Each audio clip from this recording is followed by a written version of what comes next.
आज कामानिमित्त का होईना पाटलांचे आपल्या शाळेत झालेले आगमन. हे पाटील दुसरे कोणी नसून आपल्या शाळेतले घडून गेलेले माजी विद्यार्थीच आहेत. सवंगडी काय करताय तिकडे? या की इकडे. आपण सगळे तर उत्सुकच आहोत ना पाटलांसोबत संवाद साधायला. हो ना सिस्टर?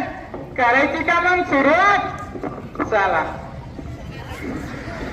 पाटील, तर मी तुम्हाला सर्वप्रथम विचारू इच्छितो, तुमचं नाव काय?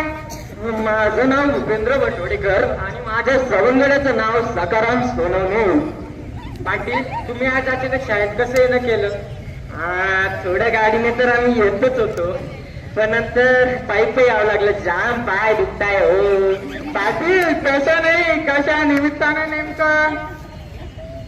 माझा काही वैताग आलाय का तुम्हाला? जाऊ का मी परत? अरे येऊन जाऊन विचारताय कसं येणं केलं, कसं येणं केलं. आता या डायरेक्ट मुद्द्यावर. पाटील, तुम्हाला जसं माहीतच आहे आज होली क्रॉस फीस्ट आहे.